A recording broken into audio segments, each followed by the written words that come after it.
Yesterday, big game, Boston. They have a chance to close out on Friday night in Boston. They lose. And How then shocking on Sunday, was that? That was shocking, wasn't it? I was more shocked that they lost Friday than that they won Sunday. Right. I still felt confident they would win. I mean, obviously there's a little bit of doubt, but I felt for the most part confident they would win Game 7. But I was stunned that they lost Game 6. Yeah, that was some effort by Jimmy Butler and the Heat in that environment when a team's ready to close you out. And then, unfortunately for Miami, they got jumped on, Chris. And sometimes when you get jumped on right out of the gate, you can't get there. You know what I mean? You just can't get back. And a close game. They came close, though. No, it's close, but that hole that you get in the first quarter sometimes, and you're playing from behind, you can't make many mistakes. Right. You know, after that, that's what happens when you get in a hole. So, a shame, but give Jimmy Butler and them for some credit.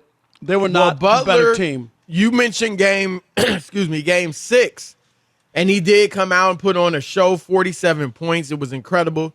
And yesterday, Rob, he did the same thing, 35 points, 9 rebounds, shot 13 of 24 from the field, 8 of 11 from the foul line. Jimmy Butler was fantastic in these last 2 games. Fantastic in the first 2 games. Then he had that 3-game swoon.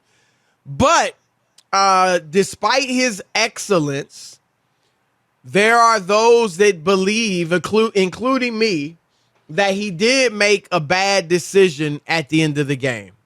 And I'm talking about 98-96 is the score. Boston's up. And Miami gets a stop and a rebound. Kicks it out to Butler, and he's on the break. And with 18 seconds left, remember, they're down 2. He pulls up for a 3-pointer that misses. Miami gets the rebound. They get fouled. They hit the free throws, and essentially that was the game. Now, I don't know. I think it might be about split, Rob. There are some that believe he made the right play. There are others, like I said, including myself, who believe it was the wrong play. Where do you stand on it? Yeah, I don't have a problem with it. When he's playing the way he's playing, he had a clear look. It wasn't a total force. I get it that it was on the break, and he could have tried to make a move or take it all the way to the basket. But he was feeling like, I got a clean look. You know, it could be one of those moments. You know what I mean? And when what did he average? Almost 42 points the last 2 games for the Heat. Well, he had 47 and 35, yeah. Right? So almost, like 41 and a half or whatever. Yeah. I mean, so it wasn't like 3 guys were draped on him, Chris, and he put up a shot. Then I'd be like, what are you doing in that?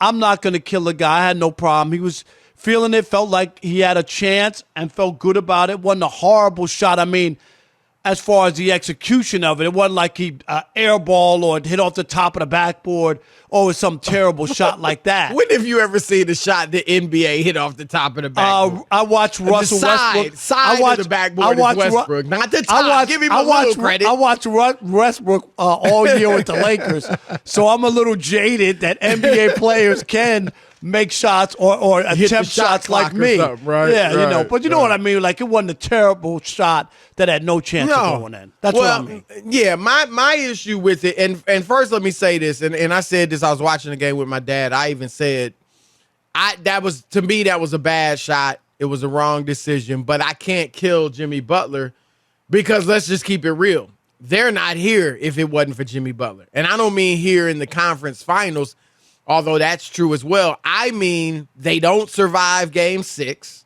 He put up 47, and they're not close in Game 5 or 7 when he had 35 points. So he played so well, you can't kill him. However, here's why I disagree with his shot. One, he's not a good three-point shooter. Among stars in the league that are perimeter guys, he might just be the worst three-point shooter. He's a lot like DeMar DeRozan, but I believe DeMar's percentage is even better. In the series, Rob, Jimmy Butler was 18% from 3. In that game, he was 1 for 4, 25%. On the season, he's so he was 23%. on the uptick. Right, One I for guess four. so, right? I mean, that's way better than 18. Right. He's 23% for the season. He's not a good three-point shooter. But what he is a great mid-range shooter and a great driver of the basketball. And he could have beaten Al Horford. Al Horford was backpedaling in space where a perimeter guy is going to be able to beat a center. And he could have got by him, got to the rim. He had finished several buckets at the rim in traffic. And heck, he may have even drawn a foul. When you take the three, you eliminate the possibility of the foul. You go to the basket, maybe you score, maybe you get fouled. Heck, maybe it's an and one. Or if he drives right past Horford and Tatum comes off of the corner where Max Strus is, you kick it out to Strus, who's one of their best three-point shooters, for a three from the right corner, same spot Ray Allen hit that majestic shot from in 2013. Strus, remember, Rob, 30 seconds earlier had hit a three that brought them within two. So, again, I'm not killing him, but I do think it's not why they lost. They were beat the whole game. They kind of were rallying to steal the game. Right. But I do think it was the wrong decision. Yeah, I'm just like I said, I get it. But sometimes in that moment, and you feel like you're Superman, and you feel like we're down two. If I knock this down, you know what I mean? Like, this could be it. You don't want to chance it with any. Clearly felt it. Yeah, you don't want to chance it with anybody else, and I know there was still time left, but, like, if we knock this down and get a stop or they miss or whatever, we win. Like, I do get the thinking behind it. It just didn't happen for him, but I'm not going to kill him. He played great. He left everything out there, and I like guys. I've always said this. I love watching Chauncey Billups when he was in Detroit, Chris, and he was nicknamed Mr. Big Shot, only from the standpoint, he didn't make them all, but he made a lot. And the thing I admire the most is he wasn't afraid to take the shot. You notice, you covered the league for a long time. There's plenty of guys who want no part of it. Am I right? When it's on the line and you're going to win or lose on that shot. They want no part of that. So there are very few guys who really have those kind of kahunas. Yeah, kahunas in order to put up a shot like that. So I'm okay with it. And that, to me, Rob, when we talk about guys melting down, that's a meltdown. When you don't want it, when the moment's too big, right? When you freeze up, when you tighten up, when you're not yourself. That's a meltdown. A guy missing shots. I mean, John Starks, Rob, we talk about that, what was that, 95? 94, when he 2 for 18, game 7. That wasn't a meltdown. He missed shots, right? He played poorly, but he wasn't afraid of the moment. George in Georgia, you're on The Odd Couple, Fox Sports Radio. What up? Good evening and happy Memorial Day. Yes, you too. Do Eric Spoelstra have video on all the television hosts and analysts and radio hosts and analysts? Because nobody ever wants to criticize him for his shortcomings. I truly believe that if he calls a timeout, check in Duncan Robinson, even if you're going to use him as a decoy, and have, and run a play, and I know he done created some, inbound play for the last minute or what have you. Even if you use the Robinson as a decoy, you setting up a better play for either tying the game or winning the game.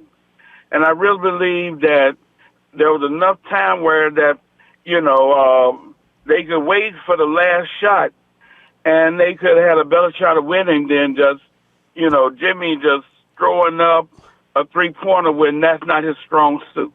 Hey, George? I hear you, but I don't think they were going to get a better look than they either got or could have gotten, because the three-pointer, he was open. I'm with you. I agree that that's not what he does, so that's why I didn't like it, or one reason I didn't like it. But if he had driven to the bucket, he would have got a good look too. So my problem isn't that they didn't call a timeout. My problem is that the shot that Jimmy took, I thought was the wrong shot. And the other one is, Chris, you don't always want the other team to set their defense up out of a That's timeout. a great defensive team we're talking about. You don't want them to get on their spots. And that's the problem. Mark. I agree. In Sacramento, you're on the Odd Couple, Fox Sports Radio. What up, Mark? What's going on, gentlemen? What's That's up, Mark? exactly what I was. I'm hanging in there, guys. That was exactly what I was about to say, Rob. Good point is that this is the best defensive team left in the playoffs, man. They would have got a chance to eat up some of that inbound stuff. So you don't, Absolutely. and it would have been your last time out. Then what you do? You can't get the ball in. Right. You can't do Did that. you agree with the Butler shot? Did you agree with the Butler shot? Yes, and I'll tell you why. First of all, I thought Jimmy Butler earned the right to decide what shot he was going to take, and I thought he was in rhythm. I think, too, he might have been thinking about Al Horford blocking the kid Strauss's dunk and not wanting to go in there. That was Al Horford back there. I don't know. So I think he would have beat Horford. He might have, but again, too, maybe the analytics part played into it. Hey, take the three, take the three, take the three. Maybe these guys can't get that out of their head. Yeah. Maybe they can. But he was in rhythm. It was a good shot. I thought Jimmy earned the right to take whatever shot Jimmy decided. I probably would have went and maybe tried to get a foul call, but Al was backing up. He was in rhythm. He's not a three-pointer, but right. It was open, though. He had a great look. I mean, he missed the shot, What do but they say? he earned the There's right a to take reason that you're shot, open. man. No, that's all right, but he had it. And Some guys are open for a reason. No, I get it, He had Chris. a clean look. It was. Thank you. So, Appreciate you, Mark. All right, always. Mark. How about Curtis in Las Vegas? You're on the Odd Couple, Fox Sports Radio. What up, Curtis? Hey, what's up, guys? Happy Memorial Day. Hey, Rob, Yes. congratulations on the Hall of Fame, too, man. Thank you. Appreciate it. I've been listening to you, checking you out all through, even when you're on ESPN and all the other networks and your radio stuff. So congrats on that. Hey, two things real quick. Number one, it was a terrible shot. I just listened to your last two callers online, and they said, well, I don't have a problem with taking the shot, but I would have drove to the basket. At the end of the day, he should have drove to the basket. There's only a couple players in the league that can get away with a shot like that, maybe Steph Curry, Klay Thompson, who actually did that type of shot against Memphis. I forgot what game, maybe game 4 or 5, but there was about 8 seconds left. Got the ball on a steal, and kicked it to him, and he hit that three with like 8 seconds left, but he could have drove to the basket because they had the numbers in that situation. So I think Jimmy Butler, he wasn't in rhythm because he would have hit the shot. I would have drove to the basket, take my chances with Al Horford. You see, Horford was kind of shading towards him. He's got that blow by, and he would have went right by him. So personally, I would have just driven to the basket. I think it was a bad shot. But Good call. hey, Good call. We appreciate it.